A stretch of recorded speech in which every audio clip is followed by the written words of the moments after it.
تو اس کی value $6 declare کر دی یا 5 کر دی, اس کو اوور انوائس کر دیا, تو باہر جس سے منگوایا تھا اس کو تو $1 دیا, $5 اپنے کسی باہر کے اکاؤنٹ میں بیچ دی. اس طرح منی لانڈر ہوتی رہی. یہ 2 کمپنیز, اور یہ ہم ناظرین جو بھی اس پروگرام میں بات کر رہے ہیں اس کی بیس جو ہے FBR کی ایک رپورٹ ہے, آڈٹ رپورٹ, یہ ہمارے پاس موجود ہے, یہ دکھائی بھی جا سکتی ہے. اس کی بیس پہ بات کریں, یہ کوئی ہیئر سے ایلیگیشن نہیں ہے. جو بھی الزام ہے بینکوں کے اوپر یا کمپنیز کے اوپر وہ FBR کی رپورٹ کے اندر, ہم اپنی طرف سے اس پہ کوئی بات نہیں کر رہے. انہوں نے یہ آئیڈینٹیفائی کیا کہ یہ جو 2 کمپنیز ہیں انہوں نے 5 بینکس کا ایک نیکسس تھا, اس کو استعمال, نیکسس بینکوں کا آپس میں تو نہیں تھے, جو 5 بینکس اس میں انہوں نے انوالو پائیں. یہ بھی ناظرین رپورٹ کے اندر انہوں نے دیا ہوا ہے. کون سی اس میں کامران بینک ہے, Askari bank limited, Meezan bank limited, Faysal bank limited, JS bank limited and Dubai Islamic bank limited. ان کی کچھ برانچز میں وہاں پہ کیش ڈپازٹ ہوتا ہے, اور کیش انہوں نے جو ان کی انویسٹیگیشن FBR کی, اس میں مختلف کیسز میں مطلب 1 کروڑ روپے سے زیادہ کی کیش انجیکشن ہوئی اس کے اندر, اور جو میکسیمم کیش میرا خیال انہوں نے جو ہوا وہ عسکری بینک میں کوئی 15.7 ارب کا تھا. تو جو انہوں نے دونوں کمپنیز نے اوور ویلیویشن کی اپنی گڈ کی, اوور انوائسنگ کی, وہ جو پیسہ تھا تقریباً 70.7 ارب روپیہ ان 2 کمپنیز نے ان 5 بینکوں کی برانچز کے ذریعے ملک سے باہر بھیجا. جو آڈٹ کی فائنڈنگ ہے FBR کی آڈٹ کی کہ امپورٹ ہو رہی تھی چائنا سے, ٹھیک ہے, پیسہ بھی چائنا جانا چاہیے تھا, بجائے وہ چائنا جانے کے وہ کدھر جا رہا تھا, دبئی, سنگاپور اور سوئٹزرلینڈ. یہ 3 آپ کو پتہ نا ٹیکس ہیونز ہیں پاکستانیوں کے لیے, دنیا کے 3 ممالک ہیں. یہاں سے جو ill gotten جو منی ہوتی ہے وہ پھر وہاں پہ یہ منی لانڈر کرتے ہیں یہاں سے. تو یہ پیسہ وہاں گیا. اس میں صرف سنگاپور اور UAE میں کچھ 16.5 ارب انہوں نے کتنا بھیجا, کچھ اور کنٹریز کے اندر بھی گیا, بٹ 3 کنٹریز انہوں نے پریڈومیننٹلی اپنی رپورٹ کے اندر مینشن کی. تو اس کے اوپر اعتراض ان کا یہ تھا FBR کا کہ جب امپورٹ ہو رہی ہے چائنا سے, اور چائنا سے جو مال بیچنے والا ہے ان کو, اس سے نو آبجیکشن سرٹیفکیٹ لیے بغیر یہ بینک کیسے یہ پیسہ دبئی, سنگاپور اور سوئٹزرلینڈ بیچ رہے. تو یہ منی لانڈر, اور یہ اسٹیٹمنٹ کہ یہ ٹریڈ بیسڈ منی لانڈرنگ ہے آن دا ریکٹ, چیئرمین FBR انہوں نے خود, اور اسٹینڈنگ کمیٹی کے اسٹیٹ بینک آف پاکستان کا پھر کیا کردار ہے, اور ڈو یو تھنک کہ obviously اتنی بڑی رقم اگر ہو رہی ہے منی لانڈرنگ اور پاکستان سے باہر جا رہی ہے, تو ڈو یو تھنک کہ یہ بینکوں کی کوتاہی ہے, اور they are actually part of this nexus, یا انہوں نے فیسیلیٹیٹ کیا ہے, مطلب یہ بھی تو ہو سکتا ہے نا. ادروائز تو آئی تھنک ہمیں بھی پتا ہے کہ بینک اگر آپ کے پیسے آ بھی رہے ہوں, ویسے تو فورن ریمیٹنس جتنی آئے وہ اچھی بات ہے, تو آپ کو پتا ہے کہ جب آپ تھوڑی سی زیادہ اماؤنٹ آ جائے تو بینک آپ سے $1,000 پہ $500 پہ آپ کو کال آ جاتی ہے, اتنی کوشچن کرتا ہے جی کیا چیزیں ہیں. 2 چیزیں, ایک تو پاکستان سے باہر جانا پیسہ تو وہ تو مطلب کیش میں ڈپازٹ ہو رہا ہے. میں نے خود ایک میری مطلب اگر آپ کوئی پروڈکٹ آپ بھی کوئی سیل کریں, تو اگر آپ کے اکاؤنٹ میں اپنی بیچی ہوئی چیز کا پیسہ ڈالنا چاہیے جو ڈکلیئرڈ ہے, انڈکلیئرڈ کی میں بات نہیں کر رہا, آپ بینک آپ کا پیسہ نہیں لیتا کہ جی ہم اتنا پیسہ نہیں لے سکتے, یہ تو FATF کی ریگولیشن, اسٹیٹ بینک کی فلاں ریگولیشن, فائنینشیل مانیٹری, اور وہ تو مجھے یاد ہے وہ اتنی بڑی اماؤنٹ تھی بھی نہیں, یہ تو اربوں کی بات ہو رہی ہے نا.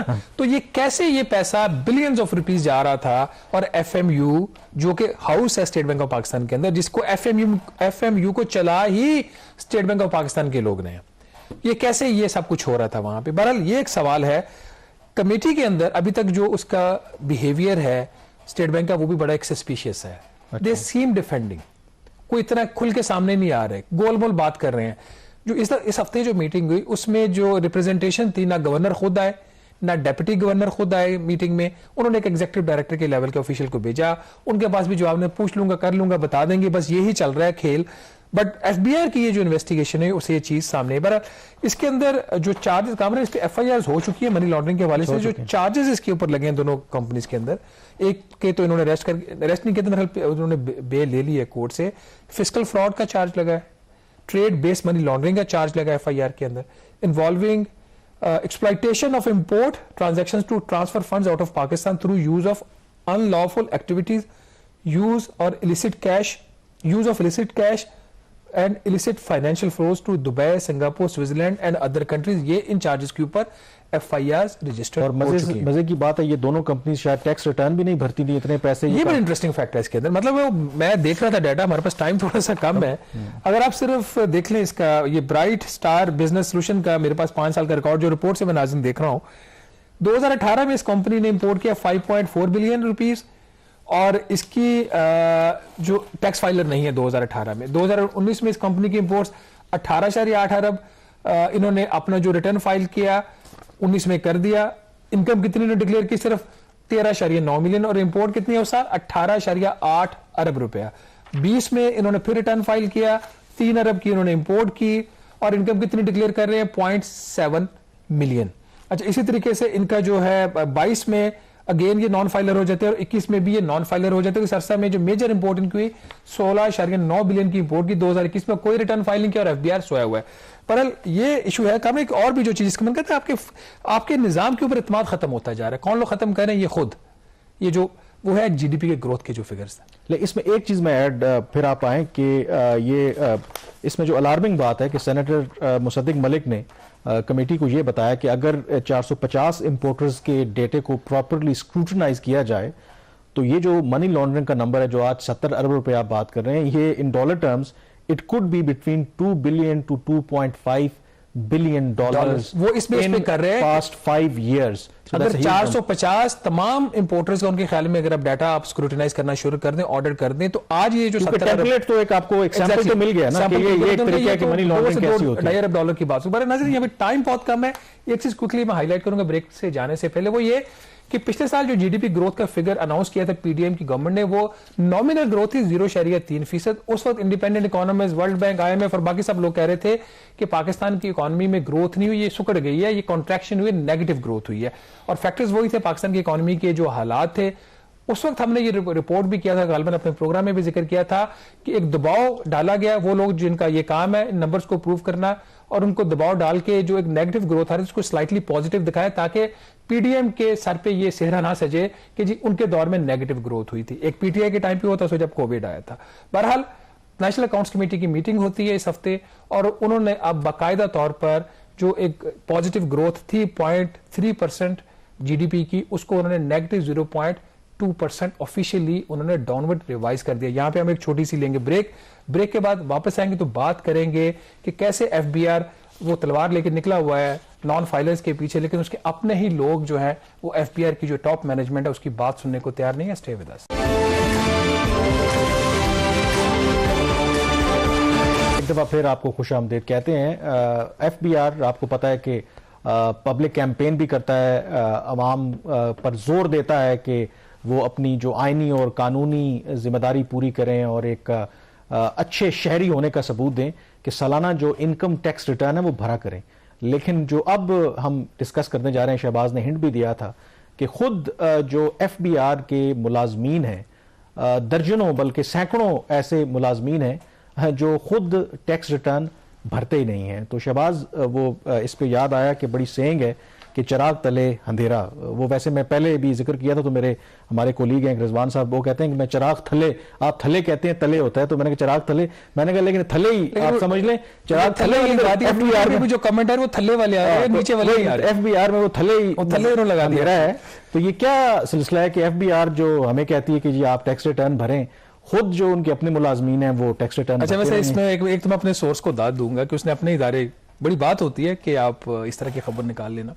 ویسے کوئی حیران کن بھی نہیں. ہم یہ نمبر اگر آپ دیکھیں, اب تو خیر تھوڑا سا جب کیمپین چلتی ہے, ہمارے جو معزز پارلیمنٹیرینز ہیں, حالانکہ ان کا کام ہے کہ پہلے آپ ٹیکس بھریں, وہ بھی اگر آپ نمبر دیکھیں تو اس میں آپ کو پتہ چلے گا. یہ تو ان کا تو کام ہے نا, یہ وہ تو چلے ان کا کہ وہ ٹیکسیشن تھرو ریپرزنٹیشن والی ایک جو بات ہے, عمر چیمہ صاحب اس پہ کافی انہوں نے کام بھی کیا ہوا ہے. یہ کیس بڑا یونیک ہے. ان کے کوئی 3200 ٹوٹل ان کے آفیسرز ہیں. اوور آل جو اسٹرینتھ ہے FBR کی میرے خیال 22-23 ہزار ہے. تو اگر ہم باقی لوگ وہ جو گریڈ 1 سے 16 تک کے ہیں ان کو فاردر ٹائمنگ ابھی سائٹ پہ بھی کر دیں, صرف آفیسرز کی بات کریں جو گریڈ 17 سے 22 کے ہیں وہ ہیں کوئی 3200. اچھا, ان 3200 افراد میں سے جنہوں نے اپنے ریٹرنز فائل کیے ہیں وہ 2600 بھی نہیں ہے. ہر 10 میں سے 2 FBR کے جو افسران ہیں انہوں نے نہ اپنے انکم ٹیکس کے گوشوارے جمع کرائے ہیں اور نہ ہی انہوں نے اپنی جو ویلتھ جو اثاثوں کی تفصیلات ہیں وہ جمع کروائی ہیں. ہر 10 میں سے 2 FBR کے افسران. یہ ممکن ہے کہ یہ حیران کن ہونے والی بات نہیں ہے کہ اگر جو ہم ظاہر آپ بھی بھرتے ہیں, میں بھی سالانہ گوشوارے بھرتا ہوں, کہ جو ہمارے ڈیٹا کو اسکروٹنائز کر رہے ہوں گے تو ہو سکتا ہے کہ وہ صاحب بہادر جو ہیں وہ خود تو ٹیکس بھرتے نہیں ہوں گے. اچھا مجھے ایک دو لوگ بڑے سینئر لیول کے لوگوں کا نام بھی پتہ ہے, بتاؤں گا نہیں, اس لیے نہیں بتاؤں گا کہ 600 ہیں. اب 600 میں ایک دو کو میں اگر وہ سنگل آؤٹ کر دوں گا تو مناسب نہیں. ایک نام لینے کا بڑا دل کر رہا تھا, خاتون ہے, میں وہ نام اس لیے نہیں لے رہا, اس لیے دل کر رہا تھا کہ کچھ عرصہ پہلے ایک بڑا چرچا ہوا تھا, وہ CSS کر کے وہ بڑے ینگ لوگ آ رہے تھے, ان کا ٹویٹر کے اوپر بڑے ان کو اپریشیٹ کیا گیا. ان میں سے ایک جو انکم ٹیکس کی آفیسر ہے, انہوں نے بھی اپنا ریٹرن فائل نہیں کیا, بلکہ ان کا میں وہ دیکھ رہا تھا, اگر 21, 22 اور 23 کا ان کا ڈیٹا دیکھیں تو 21 کا انہوں نے 29 سپٹمبر 2021 کو فائل کر دیا تھا, نہ 22 کا فائل کیا ہوا ہے نہ 2023 کا. اور اس میں سینکڑوں ایسے لوگ ہیں جنہوں نے 3 سال کے ریٹرن فائل نہیں کیے, جو کہ کرونک نان فائلرز ہیں.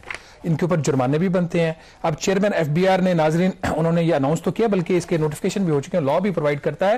چیئرمین صاحب فرماتے ہیں کہ جو وہ لوگ جو اپنے گوشوارے سالانہ جمع نہیں کروائیں گے, جو لا کی ریکوائرمنٹ ہے, تو ان کے بجلی کے کنیکشن کاٹ دیے جائیں گے, ان کے گیس کے کنیکشن کاٹ دیے جائیں گے, اور ان کے موبائل سم کارڈز بھی بلاک ہو جائیں گے.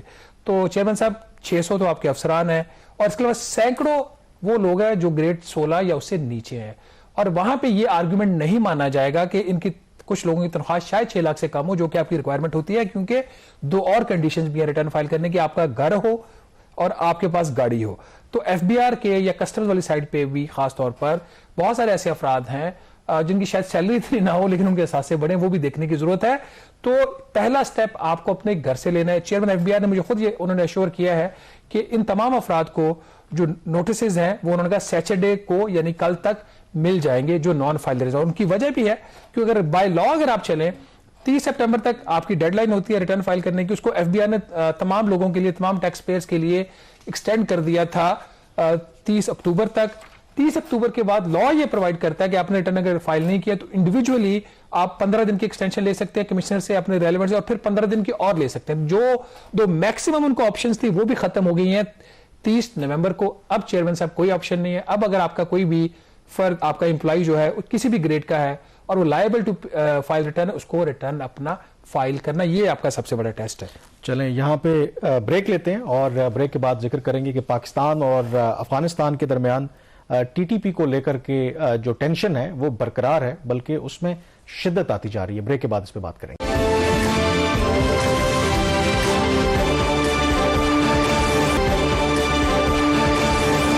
بریک کے بعد ایک دفعہ پھر آپ کو خوش آمدید کہتے ہیں. پاکستان اور افغانستان کے درمیان تعلقات میں کشیدگی جو ہے وہ برقرار ہے, بلکہ آپ کہہ سکتے ہیں کہ تعلقات ہر گزرتے دن کے ساتھ مزید پیچیدہ اور مزید خراب ہوتے جا رہے ہیں. اور اگین روٹ کاز وہی پاکستان کا جو مطالبہ افغان طالبان کی حکومت سے رہا ہے کہ وہ کالعدم تحریک طالبان پاکستان اور ان کے ٹھکانوں کے خلاف مؤثر کارروائی کریں. لیکن افغان طالبان کی طرف سے مسلسل وہ انکاری ہیں اس طرح کی کارروائی کرنے کے حوالے سے.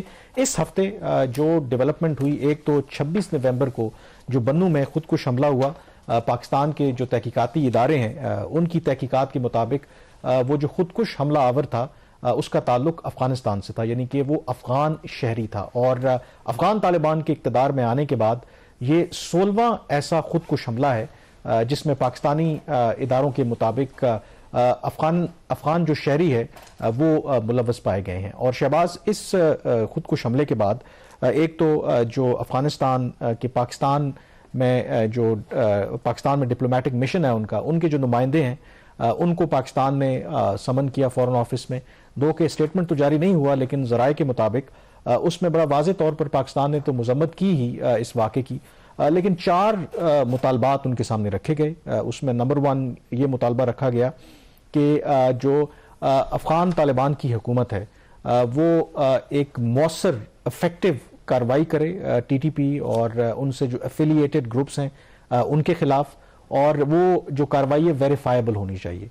26 نومبر کا یہ جو واقعہ ہے اس کی ذمہ داری حافظ گل بہادر گروپ نے کی تھی, کیونکہ TTP تو ایک امبریلا آرگنائزیشن ہے, اس کے نیچے چھوٹے ادارے بھی کام کرتے ہیں. 26 نومبر والے واقعے کی بھی پاکستان نے مطالبہ کیا ہے کہ تحقیقات ہونی چاہیے. اور اس کے علاوہ جو پاکستان نے ایک اور مطالبہ کیا ہے کہ جو حافظ گل بہادر ہے اس کو گرفتار کیا جانا چاہیے اور اس کو پاکستان کے حوالے کریں. اور چوتھا مطالبہ جو پاکستان بار بار دہراتا رہا ہے کہ افغانستان اپنی سرزمین پاکستان کے خلاف استعمال ہونے کی اجازت نہ دے. اب اہم سوال یہی ہے کہ کیا افغان طالبان پاکستان کا یہ جو نیا مطالبہ سامنے آیا ہے اس کو مانیں گے؟ ابھی تک کی جو انڈیکیشنز ہیں ایسا بالکل نہیں لگ رہا کہ افغان طالبان کے رویے میں کوئی امیجیٹلی تبدیلی نظر آئے گی. کامران، یہ جو حافظ گل بہادر صاحب، ان کا کیا بیک گراؤنڈ ہے اور کیوں پاکستان نے ان کی واپسی کا مطالبہ کیا؟ مطلب دیکھیں یہ جیسے میں نے کہا آئیڈینٹیفائی ہو گیا کہ انہوں نے کروایا اٹیک. انہوں نے 26 نومبر کو جو بنو میں خودکش حملہ ہوا تو اس کی ذمہ داری حافظ گل بہادر گروپ نے کی. جیسے ٹی ٹی پی ہے، تحریک طالبان پاکستان، یہ ایک امبریلا آرگنائزیشن ہے، اور اگر آپ اس کے نیچے دیکھیں تو کوئی پاکستان کے تحقیقاتی ادارے بھی کہتے ہیں اور اوور آل رپورٹس بھی ہیں، کچھ 26-27 کے قریب ڈفرنٹ گروپس ہیں جو under the T T P یا کام کرتے ہیں یا ایک لوزلی ارینجمنٹ ہے. تو یہ جو حافظ گل بہادر ہے یہ بھی اسی طرح کی ایک جو دہشت گرد تنظیم ہے اس کو وہ لیڈ کرتے ہیں. اور جب سابقہ قبائلی علاقے تھے، جب پاکستان آپریشن وہاں پہ کر رہا تھا تو ان کا وہاں پر کچھ علاقوں پہ ایک سٹرانگ ہولڈ تھا، تو انہوں نے اپنے اپنے علاقے ڈیوائیڈ کیے ہوتے. تو یہ بھی آن اینڈ آف حافظ گل بہادر جو گروپ ہے وہ یہ سیکیورٹی فورسز کو بارڈر ایریاز میں وہ نشانہ بناتے رہتے ہیں. تو کیونکہ ذمہ داری قبول کی حافظ گل بہادر گروپ نے، تو حافظ گل بہادر اس گروپ کا سربراہ ہے، تو اس لیے پاکستان نے جو ہے وہ مطالبہ کیا ہے. نہیں تو کیا اس بات کی مطلب طالبان تو یہ مانتے نہیں ہے کہ وہ انہوں نے پناہ دی ہوئی ہے، تو ڈو دے ایگری کہ ان کے پاس یہ ہے، یا وہ صرف ہماری طرف اس سے ایک مطالبہ یا ان کا کوئی ٹریڈیشنل اس پہ جواب آئے؟ کیونکہ دس از دی موسٹ امپورٹنٹ تھنگ. اگر وہ ان کو ہیڈ کو وہ ان کو ہینڈ اوور کر دیتے ہیں تو یہ ایک میجر بریک تھرو سمجھا جائے گا. نہیں، وہ ہیڈ تو میرا نہیں خیال کہ وہ کریں گے. یہ جو مطالبہ ہے پاکستان نے ایون جب افغان طالبان اقتدار میں آئے تھے اگست 2021 میں، میں نے بہت سی تواتر سے خبریں کی ہیں، تو پاکستان کو اس وقت تو بڑی توقع تھی. پاکستان نے تو کوئی ٹائم ضائع نہیں کیا تھا اور اپنی ایک لسٹ جو ہے ان کو فراہم کی تھی کہ یہ لوگ ہیں جو افغانستان کے اندر موجود ہیں. اس میں نور ولی محسود اور باقی اس طرح کے جو دہشت گرد تنظیموں کے سربراہ ہیں کہ آپ ان کو ہمارے حوالے کریں. لیکن شاید پاکستان کی ایک وشفل تھنکنگ تھی کہ جی ہم مطالبہ کریں گے اور وہ بڑے آرام سے ہمارے حوالے کر دیں گے. رہی بات کہ جو افغان طالبان ہیں وہ ڈینائی کرتے ہیں کہ جی ٹی ٹی پی تو یہاں پہ ہے ہی نہیں، یا ان کے جو دہشت گرد ہیں یہ ان کی پبلکلی وہ یہ پوزیشن لیتے ہیں، لیکن پرائیویٹلی دے انڈرسٹینڈ کہ یس جو ٹی ٹی پی کے لوگ ہیں وہاں پہ وہ موجود ہیں. جو امپورٹنٹ اس کے اندر ایسپیکٹ ہے، اسی ہفتے جو ڈیولپمنٹ ہوئی ہے کہ وہاں کے میڈیا میں ہی ایک آرٹیکل چھپا ہے جس کو آئی تھنک آپ کہہ سکتے ہیں کہ وہ افغان طالبان کی جو حکومت ہے اس کی ترجمانی کر رہے ہیں. وہ یہ کہہ رہے ہیں کہ جی ہم کیوں نہیں کارروائی کرنا چاہتے، کہ یہ نہیں کریں گے ٹی ٹی پی کے خلاف. ایک جیسے ہم پہلے بھی بات کر چکے ہیں، کیونکہ ٹی ٹی پی نے جب یو ایس اور نیٹو فورسز وہاں پہ تھیں ان کے ساتھ مل کر امریکی افواج کے خلاف لڑائی لڑی ہے. دوسرا یہ ہماری روایت نہیں ہے کہ ہم اپنے مہمانوں کے خلاف کارروائی کریں. تیسری وہ یہ بات کہتے ہیں کہ اگر ہم ان کے خلاف کارروائی کریں گے تو خدشہ یہ ہے کہ یہ داعش میں شامل ہو جائیں گے، داعش ہمارا نمبر 1 اینیمی ہے.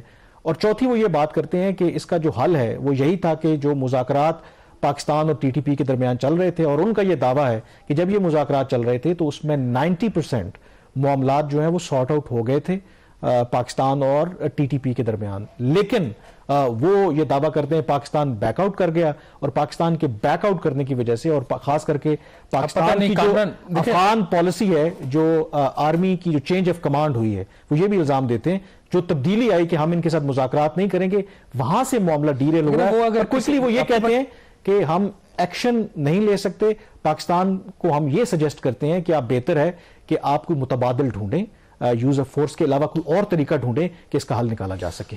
کامران، ایک تو جو اگر انڈیویجول لیول پہ کچھ اگر اس وقت کے جو ملٹری اسٹیبلشمنٹ تھے انہوں نے کو ڈیل کیا اور اس گورنمنٹ کی اونرشپ حاصل نہیں تھی تو وہ تو ایک ایشو ہو سکتا ہے. لیکن اگر افغان طالبان کے ساتھ ڈیل کرے اور میڈیٹ کرے تو وہ اس کو ایک ایشو بنا سکتے ہیں کہ یہ تو آپ کا انٹرنل میٹر. بٹ اگر وہ یہ کہتے ہیں ہمارے مہمان ہیں اور ہم کچھ نہیں کر سکتے، ایٹ دا سیم ٹائم ان کی کسی سینئر لیڈر نے ایک فتویٰ بھی دیا ہوا ہے کہ آپ پاکستان کے اوپر اٹیک نہیں کر سکتے. تو اگر ان کی ہی انسٹرکشنز کے خلاف جا رہے پھر تو ان کے اوپر کارروائی بنتی ہے. لاسٹلی پاکستان نے کچھ اکنامک لیوریج جو استعمال کی تھی، 3 بڑے میز لیے تھے. انہوں نے 10% پروسیسنگ فی لگائی تھی، کچھ اشیاء کی جو امپورٹ تھی تھرو ٹرانزٹ ٹریڈ وہ بین کر دی تھی، اور بینک گارنٹیز تھی. یہ 3 اکتوبر کو اقدامات لیے گئے تھے. اس کو حکومت نے پارٹلی ریلیکس کر دیا ہے. اس کی جو امپلیمنٹیشن ہے وہ 3 اکتوبر کے بجائے 16 نومبر سے کر دی ہے.